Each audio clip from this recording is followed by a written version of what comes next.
Hey guys, welcome back to another episode of KSP Resurgence. Today we are continuing our interstellar grand tour of the Chaos binary star system. Last episode we explored a variety of destinations, such as the Farewell gas giant system in Lort, which is a rocky planet with a moon known as Klost. Now this little, well it's not little, it's a big gas giant. It's called Melancholia. It's really well known for its yellow and blue colors. Has a variety of moons. Only has 3, which isn't really much for a gas giant, but it still is quite a few moons, and a whole lot of them are very interesting. The first one is Nostal, which is a really polluted planet with an actually semi-breathable atmosphere. It does have oxygen, but I say semi-breathable because, like I said, it's extremely polluted. It actually once harbored life, but there's some massive war, armed conflict there, that destroyed the entire planet and made it almost uninhabitable. There is at least the remnants of a city apparently on there, which unfortunately won't be in this episode because as of now, in the current version of Celestial Harmony, which is this entire planet pack, the city, or the last city of Nostal as it's called, is currently bugged and won't show up. Although it does have a biome dedicated to it, that it literally will not spawn. So, fortunately, that will take away a whole lot of the interesting destinations of Nostal, but at least we'll still get to land on it and get some pretty good survey scans, because I might end up colonizing one of these planets or moons in the future. It's probably not going to be Nostal, because when it comes to colonization targets, I like to go for atmosphereless bodies or places with a really thin atmosphere. To be honest, I don't really care if they don't have helium-3 on them, because I kind of want to try and scoop some out of gas giants. So, the Melancholia and Farewell gas giants, they probably have lots of deuterium and helium-3 inside, as well as hydrogen, lots and lots of hydrogen. I know Celestial Harmony does not have support for space dust, which is a well-known mod for when it comes to a resource collection. But I do believe Rational Resources is compatible, so I will try some stuff with Rational Resources. Now here I am fumbling with the curbing it, trying to find all the biomes I want to land at. But curbing it, I mean, since I'm on a polar trajectory, I will get to see all the biomes, but I just keep missing the biome I actually want. Which just so happens to be on an equatorial orbit, so I did have to change my orbit, and I found it pretty easily. Curbing it's an underlooked feature in Kerbal Space Program because it's really useful. It allows you to see the biomes of a certain planet or moon or whatever you decide to land on. All you need to do is a survey scan with a scanner part and have a reliable connection to the Space Center. Which thankfully is possible because Celestial Harmony adds an antenna part with extremely long distance communication. So it's just made to make interstellar communication possible, which a whole lot of mods actually struggle with that, unfortunately. So we're just gonna do our landing now. Of course, I do have to plot the last biome, which is the Lost Battlefield, which must be the whole site where all the Kerbals or whatever alien race lived here must have duked it out and blew up the planet. Now, one thing that bugs me about Kerbal is that looking for Easter eggs is a little bit difficult because each probe core, each Kerbal accessible part only has a certain chance of finding Easter eggs. You know, there's some parts that do have a 100% chance, like the Rove or the Rove Mate probe core, but he has a really bad point of view. I mean, field of view, so you can't really see much once you're in orbit. You know, I added another mod to this huge mod pack that really doesn't like my RAM. It's called TAC Fuel Balancer. Basically, it's really useful for balancing fuel on parts and spacecraft with a lot of parts and fuel tanks. So it's good if you want to take, say, a bunch of hydrogen from 6 fuel tanks in an interstellar vehicle and put them all into an SSTO docked to that vehicle, which just so happens to be the exact situation I'm kind of in right now. So, really useful mod. I highly recommend it for anyone who's doing something like this. It's infinitely better than whatever the stock game has. Because stock Kerbal Space Program, you can only select one tank, and either empty it or fill it, which is like the most annoying thing, especially if you're trying to get completely balanced, perfectly balanced fuel ratios, which is really bad for a space plane with multiple fuel tanks, because if you goof up your center of mass, it can really be have some dire consequences. Now, of course, I do have to transfer the crew, so it takes a lot of time, especially with a ISV of this magnitude, because if you transfer a Kerbal, it takes like 5 seconds of lag or something crazy like that. You know, you probably won't notice it since I sped up this video a whole lot, but it's still quite a bit for me. Thankfully, the game is still somewhat playable, so it's actually tolerable and can actually record these videos and have fun. But the game runs a lot better when I'm actually outside of the physics range, because once it's unloaded, there's not as many parts it's dealing with. Now, I used Textures Unlimited Recolor Depot to recolor this space plane to make it really shiny, and the text comes from Conformal Decals. Now, since I do have restock enabled, I did have to get some additional configs to make some of the Mark II parts work, like the docking port. Because if you have restock, it actually doesn't let you recolor it. But thankfully, somebody makes some configs for that. I feel like Textures Unlimited Recolor Depot is a severely underrated mod, just because you need to actually have additional configs and assets for each mod to recolor. So that's why there aren't configs for like every single mod out there. I mean, there are alternatives showing up like simple repaint and restock PBR, which I think might actually be better, though its compatibility is definitely way worse. They have a little bit of a turbulence there, definitely not me goofing up the controls. Now, this space plane is extremely capable, can fly indefinitely in an atmosphere. However, those two air-breathing side engines can actually not accelerate the craft to a decent speed. You actually need help from the central engine to do that. But once you're like around Mach 2.5, they actually start accelerating you pretty quickly. So this thing can fly indefinitely in an atmosphere. And I do believe it has like 10,000 meters per second in orbit, thanks to that Wolf Riot fusion engine from Impulse Party. It's a pretty cool KSP mod. The waterfall configs come from a separate mod I found on Discord somewhere.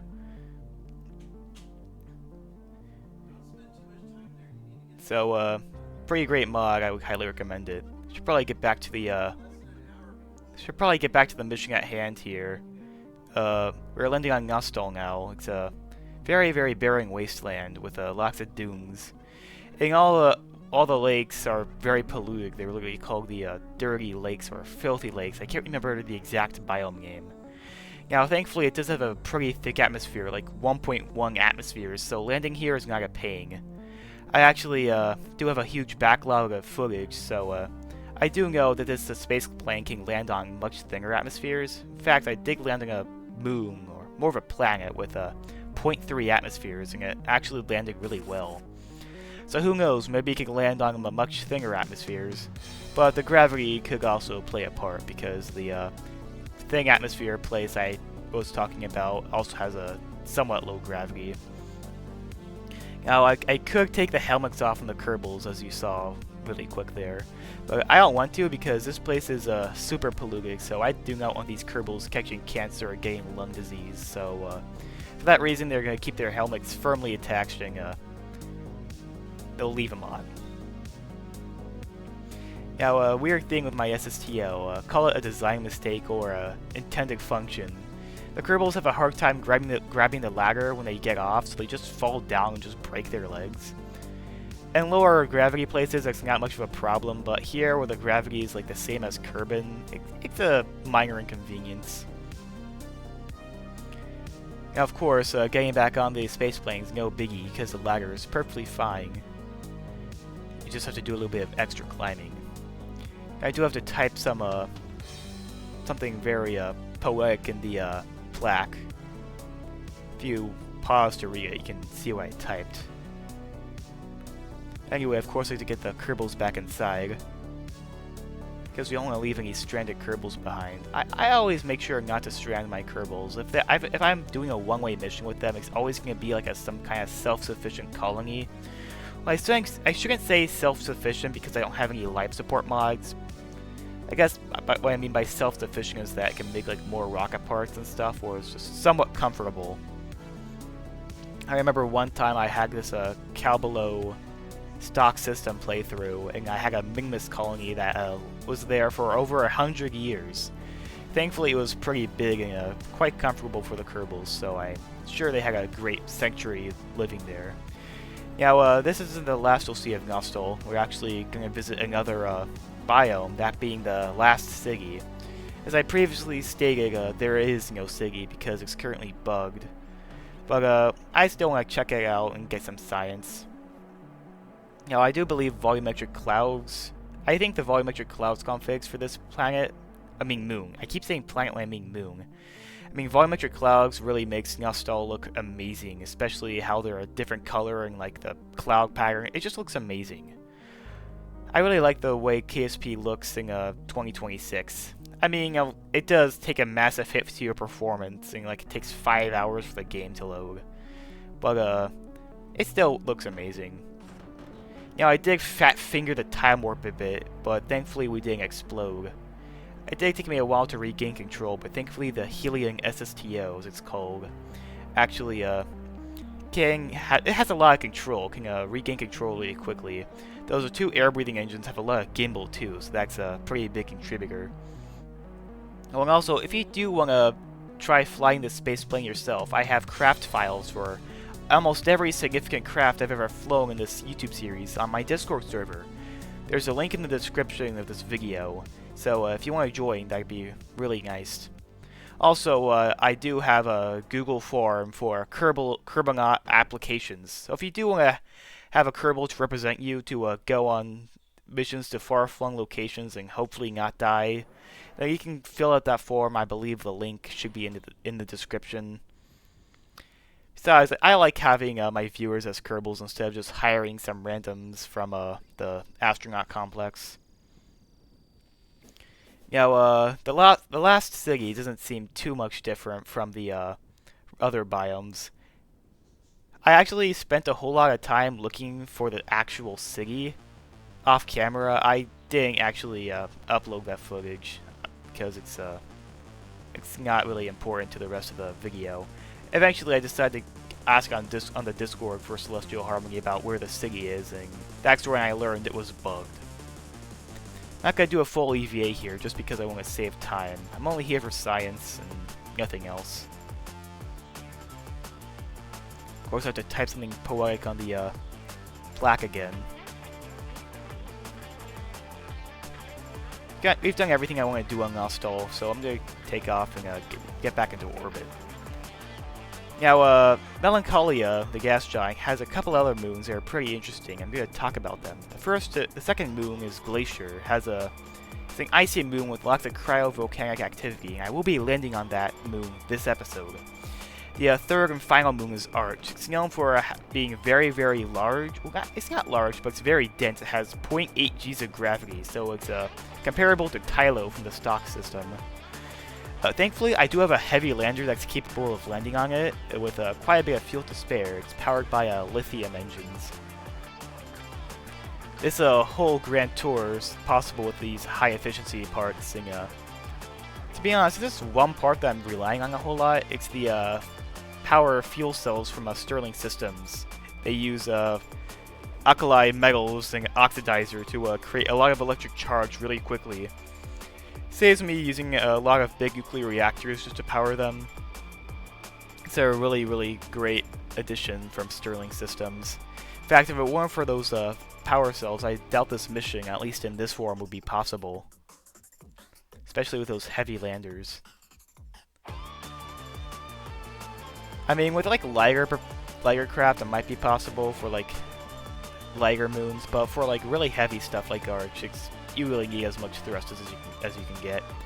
In fact, spoiler alert for our next episode, I had to spend like several attempts on the Arch landing. And also another spoiler alert, at this point, I've already recorded the entirety of this grand tour.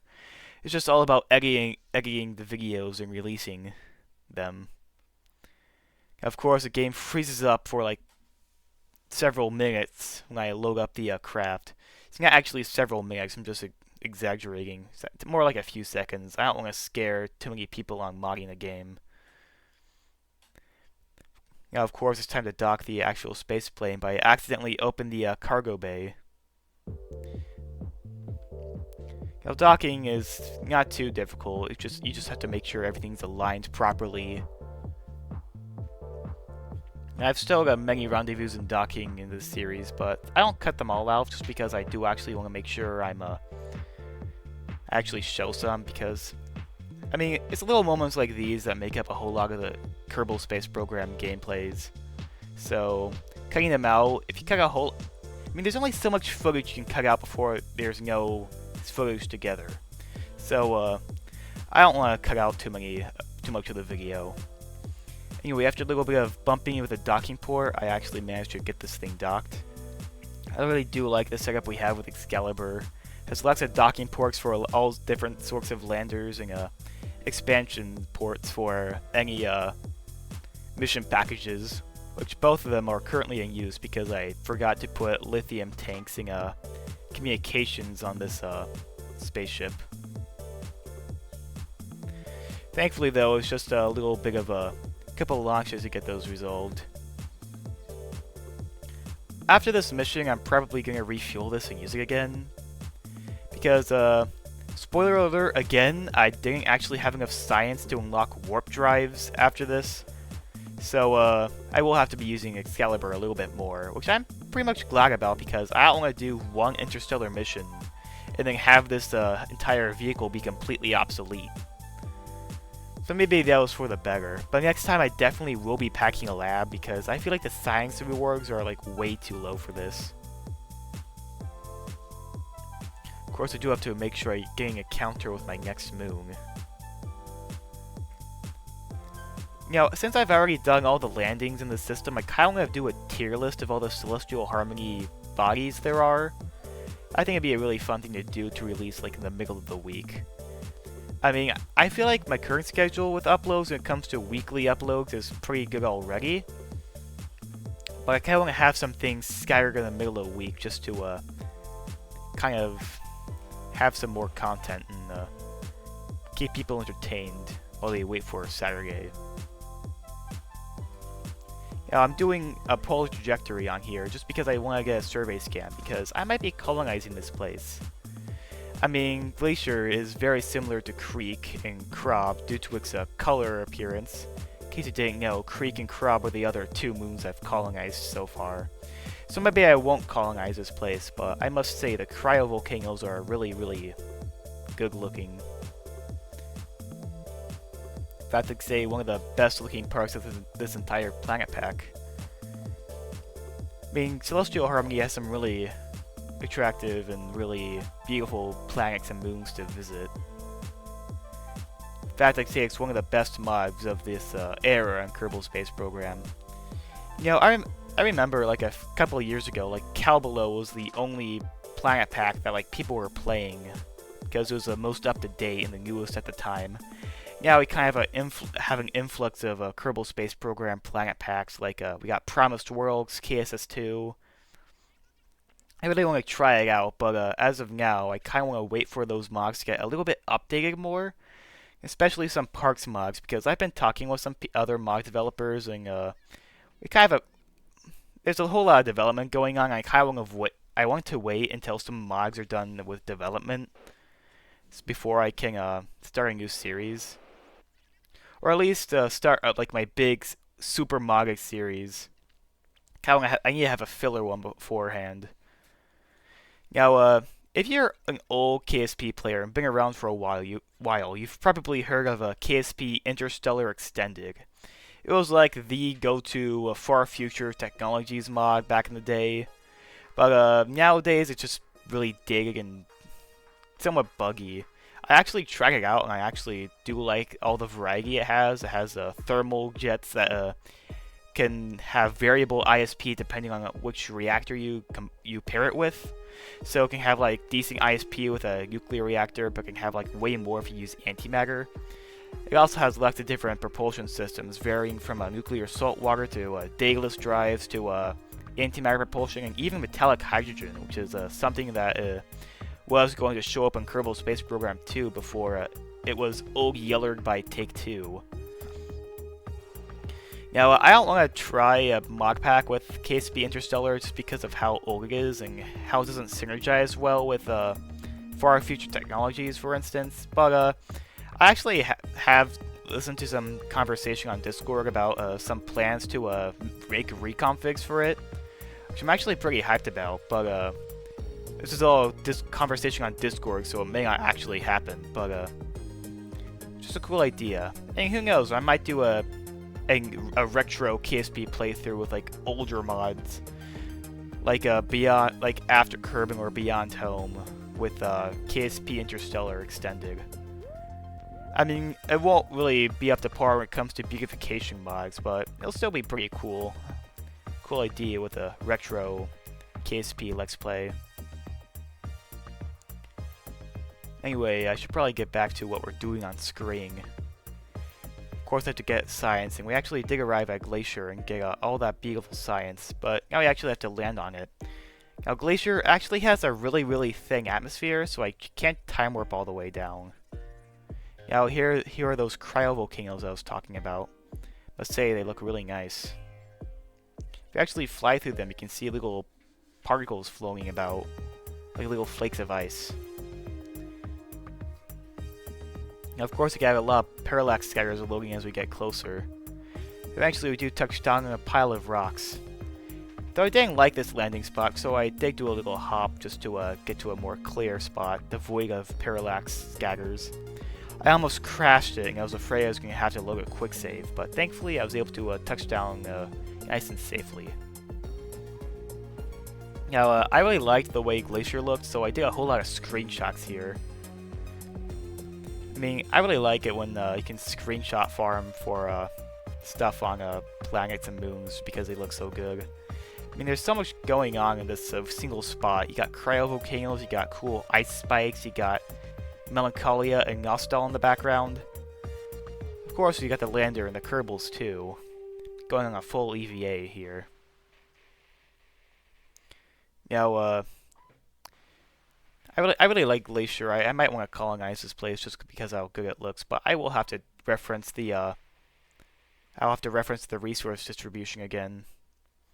Now, to be honest, I really would like to do a live stream for like some colonization efforts or a warp ship design. In fact, I was hoping to do a live stream for a warp SSTO design when I finish this whole Grand Tour, but I actually don't have enough science because I already finished the Grand Tour. I have a huge backlog of video content now. So it's kind of unfortunate that I didn't get enough science. You know, I actually might want to start another series now that I've kind of finished the whole Grand Tour off camera. And kind of start it having in parallel with Resurgence, because I still have to edit all these videos. I still have footage for Resurgence. Who knows, maybe Resurgence will go on a brief hiatus until I can actually start visiting some other places. I mean, Resurgence is definitely far from over. There's still plenty of star systems to be explored right now, and some others are currently in development. So I really can't wait to visit those star systems. And I do have to get some science in the cracks biome, because these cryovolcanoes actually have their own biomes. I'm gonna land at this a little bit of a more blue spot just to get some extra science. And if you look closely, it actually looks very similar to Creek, because it's using the same ground texture right down to the same color, I think. So it looks very familiar. Now, unlike Creek, I believe Glacier has way more ice. Creek actually had some islands, so it's more like a frozen ocean planet. You know, since Celestial Harmony is kind of a de facto sequel to a Beyond Home, if the Harmonia system were to suddenly become a red giant and like vaporize everything, I believe Creek would be the most habitable place since the oceans melt and release oxygen into the air. You know, if I were to ever become a planet modder, I might actually make that. I have dabbled in Copernicus planet modding before, but it's not that good. It's decent at best. I mean, I can make decent textures with a GIMP, I use this trick which takes the height maps from planet Earth and actually I just stitch them together and use a heal tool to make an entirely new height map. And you can kind of apply that concept to any other body just by taking, like, say, the Moon or Mars height maps, and by stitching them together you can get some pretty nice looking maps. So now we're in an orbit of Glacier, so now it's time to rendezvous with the mothership again. I probably could have cut this part out, but I didn't. Mostly because I was lazy. It's like literally every other rendezvous, just make sure you get a good intercept, do an inclination change. Now, I used to have a really tough time with rendezvous in Kerbal Space Program, but thankfully I'm actually really good at them now. A good tip for if you're new to the game when it comes to rendezvous is if you can't get a good intercept, even if you have the same inclination as your target, I would suggest waiting a couple orbits by pressing the plus button on the maneuver tool, the maneuver node editor, just to wait in orbit, and you'll actually get a different rendezvous. So sometimes it's better to wait in orbits until you can get a better encounter. Now, like that, we are docked, and this whole landing is over. I do want to refuel the lander, just because it's starting to get a little short on fuel. And we will need a whole lot of fuel for the Arch landing, which Arch has 0.8 Gs of gravity, so it's just like Tylo. So that's going to be a challenge we'll have to go over in the next episode. I hope you guys enjoyed watching this one. I'll see you in the next one.